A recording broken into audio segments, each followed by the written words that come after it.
الحمد للہ وکفا سلام علی عبادہ الذین اصطفیٰ اما بعد۔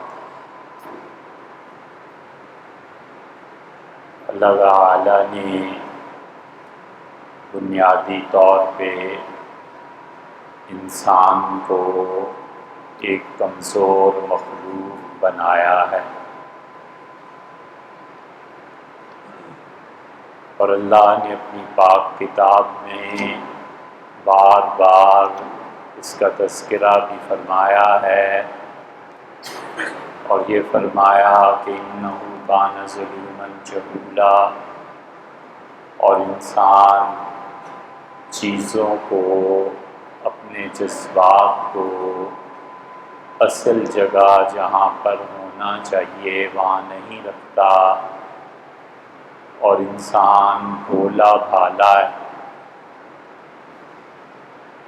پھر اللہ نے یہ بھی فرمایا کہ خلق الانسان ضعیفا، اور انسان کو کمزور پیدا کیا گیا ہے۔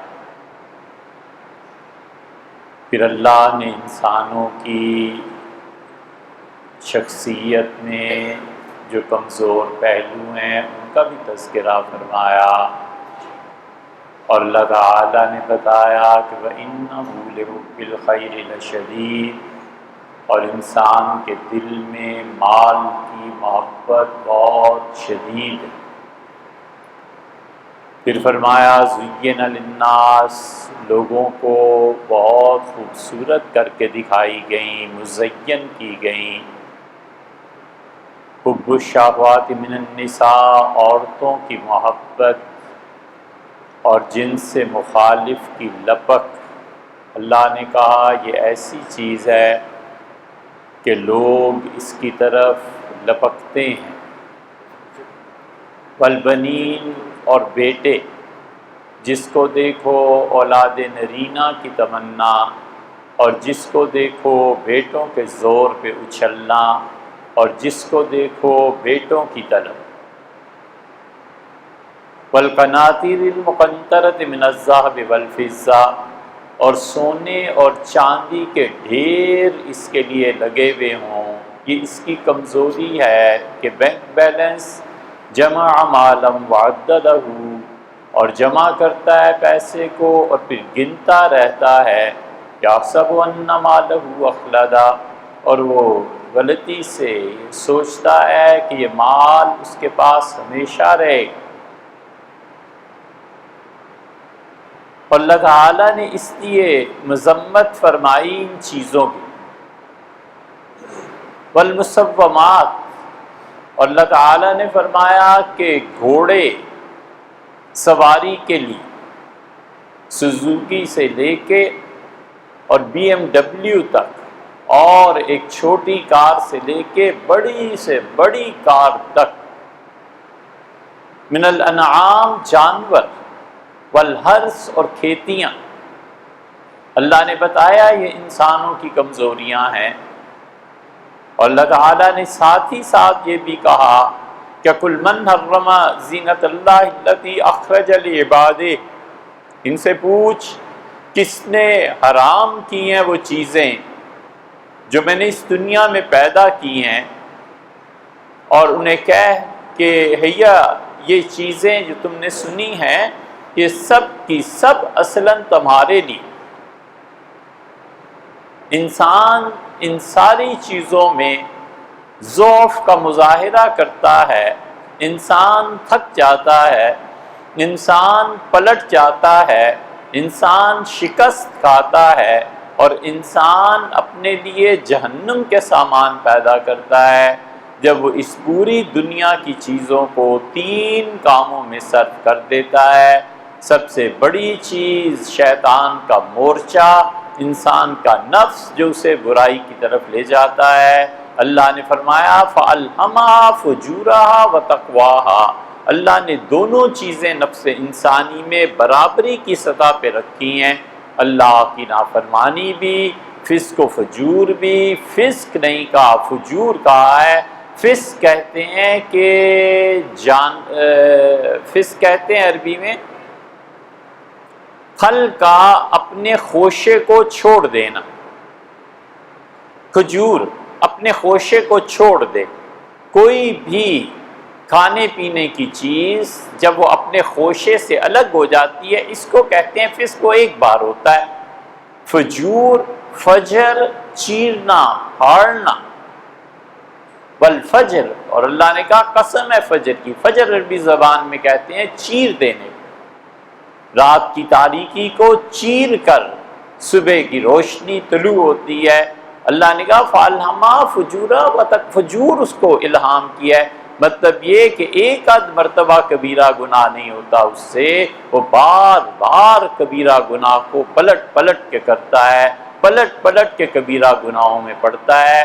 یہ دونوں قوتیں برابر کی ہیں شیطان کے لیے انسان کو بہکانے کا، اس کا سیفٹی کا مورچہ، اور انسان کی سب سے زیادہ نزاکت کی قوت جہاں پہ وہ پھڑک اٹھتا ہے وہ شیطان آزماتا ہے، اور سب سے پہلی چیز جسے وہ ڈالتا ہے غفلت۔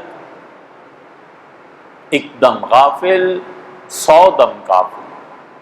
معلوم نے مثنوی میں کیا اچھی تشریح کی ہے، مولانا نے کہا رفتم کے خارز پاکشم، قافلہ چل رہا تھا، میں اس میں جا رہا تھا اور میرے پاؤں میں ایک کانٹا چبھ گیا اور میں رکا کہ کانٹے کو پاؤں سے نکالوں۔ رفتم کے خارز پاکشم محمل نہا شد از نظر، اور اتنی سی دیر میں اونٹنی جس پہ میری لیلا بیٹھی ہوئی تھی نگاہوں سے اوجھل ہو گئی۔ یک لحظہ را غافل گشتمو 100 سال راہم دور شد، ایک لمحے کی غفلت نے مجھے 100 سال اپنے محبوب سے دور کر دیا۔ زندگی اسی طرح چلتی ہے، اور ایک گناہ کا کانٹا پاؤں میں چھپ جاتا ہے یا وہ چبھو لیتا ہے جان بوجھ کے، اور پھر جب آنکھ کھلتی ہے اور کانٹے سے فارغ ہوتا ہے تو معلوم ہوا کہ یاروں کا قافلہ 100 سال آگے چلا گیا ہے، اب کیا ہوگا؟ غفلت اتنی بری چیز ہے، اور غافل بھی اللہ سے غافل معصیت سے بھی بدتر چیز ہے، کبیرہ گناہ سے بھی بدتر چیز ہے۔ ایک وہ ہے جو شراب پیتا ہے، ایک وہ ہے جو رشوت دیتا ہے اور اللہ سے معافی مانگتا ہے، اور ایک وہ ہے جو یہ سارے کام کر کے اسے پرواہ ہی نہیں ہوتی کہ اللہ سے معافی مانگنی بھی ہے یا نہیں مانگنی۔ وہ معصیت اللہ کے حکم کو توڑتی ہے اور غفلت خود اللہ ہی کو بلا دیتی۔ نس اللہ، انہوں نے اللہ کو بلا دیا، فَأَنْسَاهُمْ أَنفُسَهُمْ، اللہ نے ان کو ان کی اپنی جانیں بھلا دی، اپنے نفع اور نقصان کو بھی خدا نے ان کی نظروں سے اوجھل کر دیا۔ مت ماری جاتی ہے، آدمی جان نہیں پاتا کہ کیا خیر ہے اور کیا شر ہے۔ یہ غفلت شیطان کا مورچہ ہے، کبھی بھی غافل نہ رہے اس مکافات عمل سے، چپ رہے اور آنکھیں کھول کر دیکھتا رہے کہ دنیا میں کیا ہو رہا ہے، خاموشی سے مشاہدہ کرے کہ جو غافل ہوئے وہ کیسے مارے گئے، اور جو چوکنے تھے کیسے نجات پا گئے، جو ہوش سے چلے کیسے محبوب کے ساتھ منزل پر پہنچے، اور جو لوگ آنکھیں بند کیے ہوئے تھے محبوب کہیں کھو گیا۔ اور انسان کا سب سے بڑا جرم یہ وفاداری کی تبدیلی ہے۔ انسان کا سب سے بڑا جرم یہ بے وفائی، انسان کی سب سے بڑی نیکی لائلٹی ہے، وفاداری، اور سب سے بڑا جرم انسان کا بے وفائی ہے۔ عبادت میں معبود بدلتا ہے، اور مسلمانوں کی اکثریت نے محبوب کو نہیں بدلا، اور اطاعت میں عبادت میں معبود کو بدلتا ہے، اور مسلمانوں کی اکثریت نے معبود کو نہیں بدلا، اور اطاعت میں محبوب کو بدلتا ہے، اور 99% لوگوں نے اپنے محبوب تبدیل کر دیا۔ ہم سب بے وفا ہیں، اور ہم سب بے وفائی کے مجرم ہیں۔ حضور صلی اللہ علیہ وسلم نے فرمایا تھا، غالباً ابو بکر رضی اللہ عنہ کو کسی نے مشورہ دیا تھا کہ بیعت توڑ دو، انہوں نے کہا نہ کرنا ایسے۔ نبی کریم صلی اللہ علیہ وسلم نے فرمایا تھا قیامت میں ذلت اور رسوائی کے جھنڈے گاڑے جائیں گے، اور جو جتنا بڑا غدار ہوگا اس کا جھنڈا اتنا ہی بلند قیامت میں لگایا جائے گا تاکہ لوگ دیکھیں یہ آدمی غدار ہے۔ ہم سب اپنا محبوب اللہ کی بجائے جس چیز کو بنائے بیٹھے ہیں نا، ہم سب غدار ہیں، ہم اللہ کی بے وفائی کے مرتکب ہیں۔ کوئی خون میں وفا نہیں رہی، کوئی خون میں محبت نہیں رہی، کوئی خون میں تعلق باللہ نہیں رہا۔ وہ تو کہتا ہے والذین آمنوا اشد حبا للہ، اور جو میرے بندے ہیں، جو ایمان والے ہیں، انہیں تو شدید محبت مجھ سے ہے۔ کیا منہ دکھائیں گے کہ ہم تیری محبتیں کہیں اور صرف کرتے رہے، وہ میرے نصیب کی بارشیں کسی اور چھت پہ برس گئی۔ اللہ کہتا ہے مجھ سے وفا کا ثبوت دو، مجھ سے محبت کا ثبوت دو، میری خدمت کرو، میری خدمت میں تمہیں جو دکھ اور تکلیف پہنچے اسے برداشت کرو۔ ماں باپ کی خدمت میں تکلیف پہنچتی ہے، رات کو اٹھنا پڑتا ہے، ہاسپٹل لے جانا پڑتا ہے، اپنے چھوٹے بڑے کی خدمت میں تکلیف پہنچتی ہے نا، یہ تکلیف اس محبت کا صلہ ہے جو آدمی کو آدمی سے۔ ماں باپ دنیا سے چل پڑے، ایک گناہ اطمینان ہوتا ہے کہ یار زندگی موت تو مقدر کی بات ہے، میں نے کچھ تو خدمت کی تھی ماں کی، میں نے کچھ تو خدمت کی تھی باپ کی۔ یہ جو تکلیف اسے پہنچی ہے نا، یہ گواہی ہے اس بات کی کہ اسے محبت ہے۔ ہم میں سے کتنے ہیں جنہوں نے اللہ کی خاطر نیند چھوڑی ہو، ہم میں سے کتنے ہیں جنہوں نے اللہ کی خاطر گرمیوں میں کبھی طویل روزے رکھے ہوں۔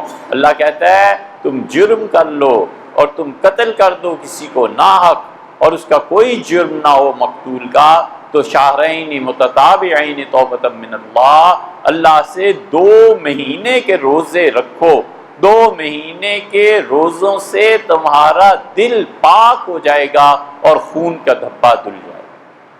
ہم سب نے اپنے نفس کو قتل کیا ہے، ہم سب نے اپنے آپ کو مارا ہے۔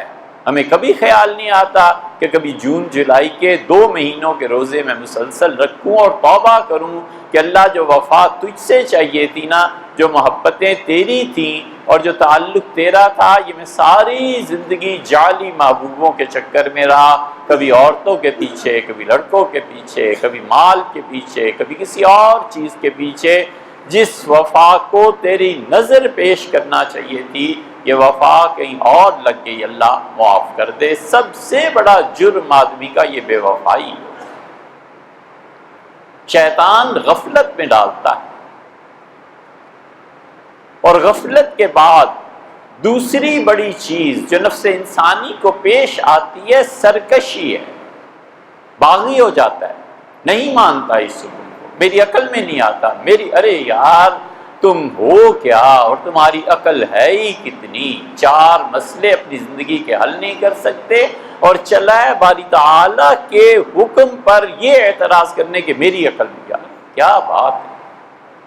اسی کو فارسی میں کہتے ہیں کہ شتر بگربا، اونٹ کا قد دیکھ کے بلی للچائی کہ مجھے اونٹ کے ساتھ کھڑا کرو، دیکھو میرا بھی قد، نہ کرے، بالکل نہ کرے۔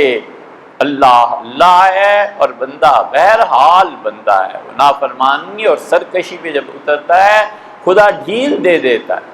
یہ دنیا آزادی کی جگہ، دنیا اللہ نے لوگوں کو دی اس لیے ہے کہ اختیار دیا ہے، استعمال کرو، اور اسی لیے وہ کہتا ہے کہ کلن نمد ہؤلاء وہؤلاء، ہم انہیں بھی کھلی چھٹی دیتے ہیں جو ہماری بندگی کریں، انہیں بھی کھلی چھٹی دیتے ہیں جو ہماری سرکشی اور بغاوت پہ اتر آئیں۔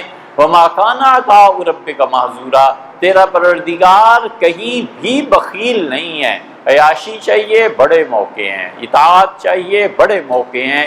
اس لیے دونوں میں آدمی کو خود چوز کرنا ہے کہ میں نے زندگی کیسے گزارنی ہے، رہنا کیسے ہے۔ وہ کہتا ہے یہ سب کچھ چیزیں اگر تمہیں سرکشی پر لا رہی ہیں نا، تو اس کا مطلب ہے کہ تم نمک کو حلال نہیں کر رہے۔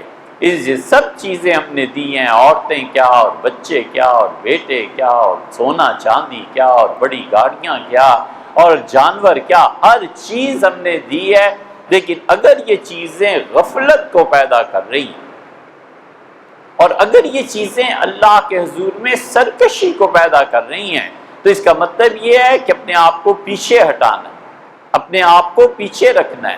جو چیز اللہ کے اور بندے کے درمیان حجاب بنتی ہے نا، اس چیز کو ختم کرنا۔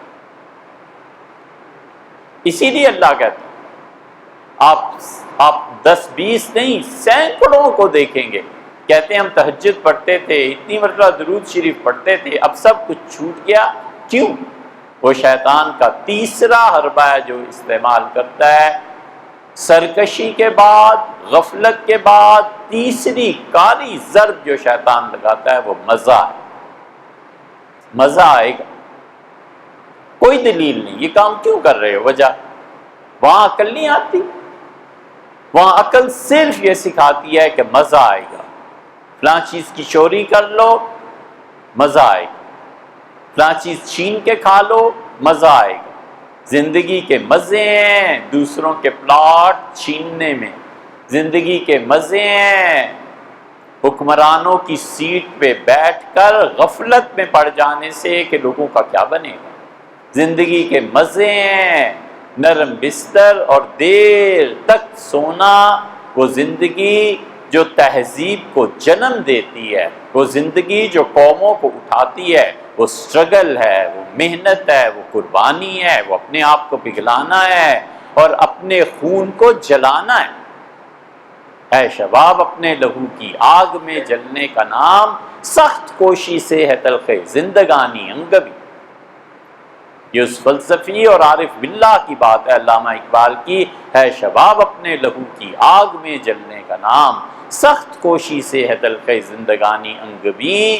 جب تک نفس آگ میں نہ جلے اور جب تک چوٹ نہ پڑے اور جب تک مقابلہ نہ ٹھنے اور جب تک نفس کے ساتھ دو چار آنکھیں نہ کرے اور اس کا مقابلہ نہ کرے، کس بات کی معرفت یار اور کس بات کا اسلام اور کس بات کا ایمان۔ اس لیے شیطان تیسرا حربہ استعمال کرتا ہے اور وہ مزے ہیں، یا مزے رکھ لے یا اللہ کی بندگی رکھ لے۔ نہیں ہو سکتا کبھی بھی اس خوش فہمی میں جو بھی مبتلا ہے نا، اسے جلدی اس غافلوں کی جنت سے نکل آنا چاہیے۔ یہ نہیں ہو سکتا کہ مزے بھی ہوں جو اللہ نے منع کیے ہیں وہ مزے، اور اللہ کی معرفت بھی حاصل۔ یہ تہجدیں اور یہ درود شریف اور یہ تسبیحات سب آگ میں جل جاتی ہیں، ایک لمحے میں آگ چاٹ کے بالکل راکھ اور مٹی بنا دیتی ہے آگ۔ وہ آگ ہے مزے کی، کہ مزہ آئے گا، آنکھوں کا مزہ ہے، زبان کا مزہ ہے، اور پورا انسانی جسم سر سے پاؤں تک مزے میں ڈوبا۔ اسی لیے اللہ کہتا ہے فَخَلَفَ مِن بَعْدِهِمْ خَلْفٌ، اور جن کے ماں باپ دادا بڑے اچھے بڑے نیک لوگ تھے، انبیاء علیہ السلام تھے، ان کی جو نیکسٹ جنریشن آئی ہے نا، یہ پیرزادے اور یہ مولویوں کی اولاد اور یہ مذہبی رہنما، ان کی جنت ہے کہ ان سے کوئی حساب نہ لے اور کھلے بجٹ ان کے لیے ہوں اور کوئی پوچھے نہیں کہ خرچ کہاں کیا ہے۔ اللہ کہتا ہے فَخَلَفَ مِن بَعْدِهِمْ خَلْفٌ، اور پہلی نسل جو گزری وہ بڑے نیک بڑے پاکیزہ تھے، ان کے بعد ان کی نیکسٹ جنریشن جو آئی نا، اللہ تعالیٰ نے کیا کہا؟ اللہ نے فرمایا اضاعوا الصلاۃ، سب سے پہلے انہوں نے نماز کو ضائع کی۔ سب سے پہلی چیز ان کی زندگی سے نماز نکلی۔ واتبعوا الشہوات، اور انہوں نے خواہش کی پیروی کی، مزوں کے چکر میں پڑ گئے۔ مزے جو ہیں وہ نماز کو برباد کرتے ہیں اور نماز مزوں کو چھڑاتی ہے۔ ایک چیز کو رکھ لے، جس کا جی چاہے، بس ایک چیز رہ سکتی ہے، یا نماز رہ سکتی ہے یا وہ رہ سکتا ہے کہ مزوں کی زندگی گزارے، ایسے نہیں ہوا کرتا، ایک چیز آخر پہ رہ جاتی ہے۔ اس لیے اپنے نفس پہ نظر کرے، سرکشی، غفلت اور مزہ کس چیز میں مبتلا ہے، توبہ کرے اور اللہ کی طرف پلٹے۔